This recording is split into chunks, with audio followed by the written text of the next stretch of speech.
Hello, doctors. I'm your host, Chip Fitchner, co-founder of Large Practice Sales, and you're listening to Practice Partnership, Monetizing Your Dental Practice. Hello, doctors. Thank you for joining us for another episode. Today, we're going to talk about the impact of the recent election on practice values in 25 and beyond. It's a pretty exciting time to be a dentist, and I think the change in our administration is going to be a good thing for practice values and dental practices in general.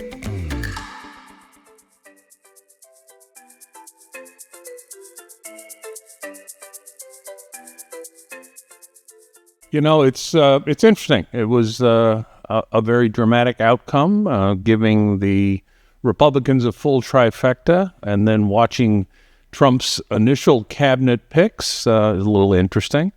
But, from a business perspective, I think that we will continue to see an acceleration in consolidation. I think thanks to losing the fear of a big tax increase under a Democratic administration. As you know, Biden and Harris had both proposed a 44.6% tax rate on the sale of an interest in your practice. In other words, they were eliminating the long-term capital gains tax rates, which today would be 20% federal, and they were proposing 44.6% federal. So I think there's a big sigh of relief across the country in businesses, and that they're going to avoid that type of long-term capital gains tax impact.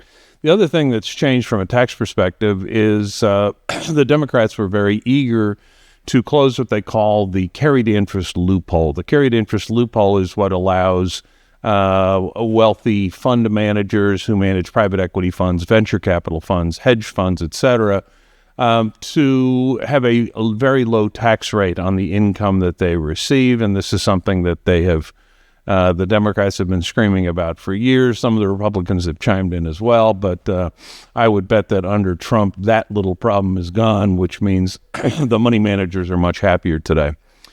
So as far as what's going to happen with practice values, we just saw the largest recapitalization in the history of DSOs, or invisible DSOs, that was completed this week at a value of about $3.7 billion.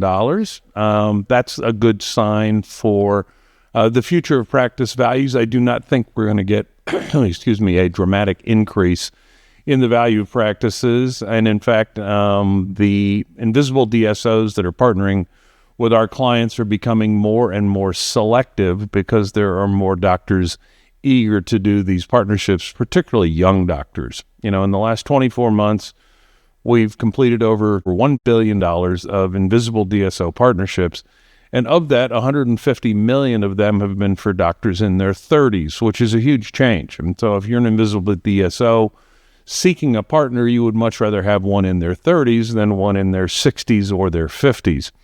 So the invisible DSOs, because of the broadening of their options, meaning they now have the option to partner with doctors in their 30s and 40s, are becoming far more selective. I had a transaction, or I could not get the right number of bidders for a very exceptional client in the Mid-Atlantic this week. This was a single female GP producing over $4 million a year by herself with no associates. And I could not find any invisible DSOs that were eager to take the risk of a single doctor practice that was producing $4 million. She was exceptionally profitable and a wonderful doctor, but basically the invisible DSOs said, when she has an associate, call us back, but the single doctor risk is too high.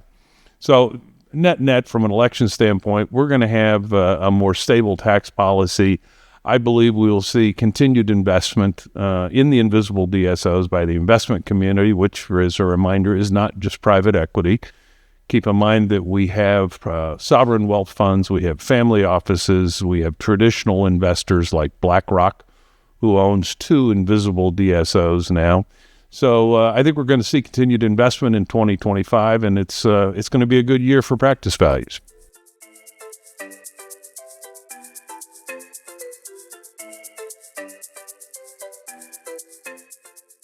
It's interesting. In the last couple of years, we've seen some states that have had dramatic increases in their Medicaid reimbursement rates for dental patients. As an example, in Vermont in July 1 of 2023, they increased the reimbursement rate for pediatric dentistry and children's orthodontics by over 50%, such that an orthodontic case in Vermont today is getting paid by Medicaid at over $5,500, which is a pretty interesting number.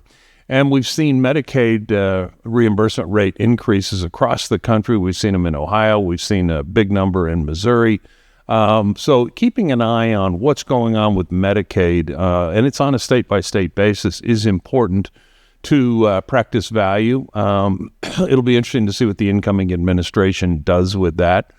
But as a general rule, the Medicaid reimbursement rates have been growing in most of the states that we deal with, and that can be an opportunity for doctors. There are some Medicaid reimbursement rates that are significantly higher than private pay reimbursement rates, and some doctors are against Medicaid, and having a practice with a high concentration of Medicaid is not, in my world, a great way to generate value.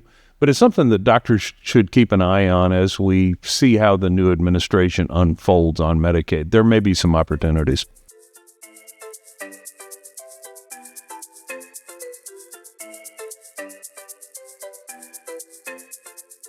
You know, one of the growing categories are young doctors that are eager to build, meaning they have built one or two larger practices that are very successful, and in their mind, they would like to continue that growth trajectory by either building de novo offices or acquiring competitors or complementary practices. And you get to a certain size when you're doing that you sort of max out your administrative and leadership capabilities. And so there's lots of programs out there that are eager to train dentists on how to go to a multi-site office condition, let's call it. And my counsel to those dentists is, to do that, you're going to have to build an infrastructure. You're going to have to finance it, which typically means you're going to go to the bank and borrow the money and sign personally. And if you're really eager to build an empire through acquisitions or through growth, and you're relatively young, let's call it under 50, there are plenty of these invisible DSOs that are eager to become your partner to help you execute that strategy. And that gives you the opportunity to not have to build out the management infrastructure that you think you need to build out to have multiple offices.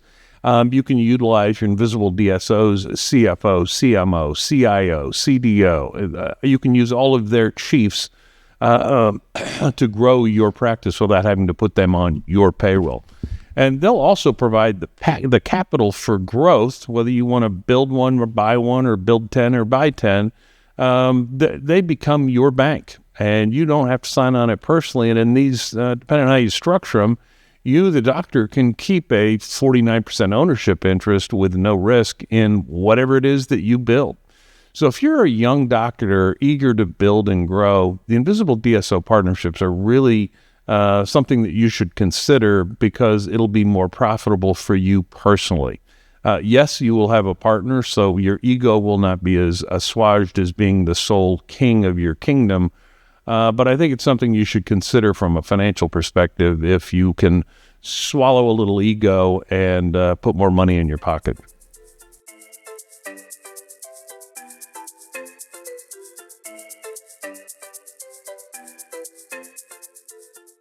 One of the other interesting things that's going to come out of the election, I believe, is in May, the Justice Department and the Federal Trade Commission, led by Lena Khan, launched what they called an inquiry into healthcare roll-ups. Well, believe it or not, that's what we are in the business of, is healthcare roll-ups, which is small practices selling to bigger entities. And the Justice Department and the Federal Trade Commission, which has been overly active under the Democrat administration, they're basically trying to be able to approve all transactions that are deemed healthcare roll-ups, which means they would have wanted to have approval if I were selling a practice valued at $5 million to an invisible DSO.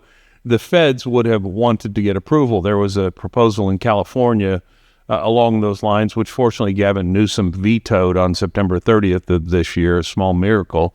But the feds are trying to do the same thing, and that slowed down the flow of new money into healthcare roll-ups, including invisible DSOs. So that change under the new administration is going to be a very welcome one, and I think will enable the spigot of funds going into the invisible DSOs to increase. Thanks for listening to Practice Partnership, Monetizing Your Dental Practice, a podcast from Large Practice Sales. Large Practice Sales is the largest advisor to GPs and specialists of all kinds seeking to monetize all or part of their practice. The key for doctors to maximize your practice value is choosing the right advisor and the right IDSO partner. At LPS, we guide our clients towards partnerships with IDSOs that not only reduce administrative headaches, but give you the resources to grow your practice bigger, better, faster, and more profitably. And best of all, with the right IDSO partner, you can create generational wealth. If you're interested in learning the potential value of your practice in an IDSO partnership, visit our website at largepracticesales.com, or you can email us at podcast@largepracticesales.com. Follow this podcast for more tips you won't find anywhere else on how to monetize your dental practice at the maximum value.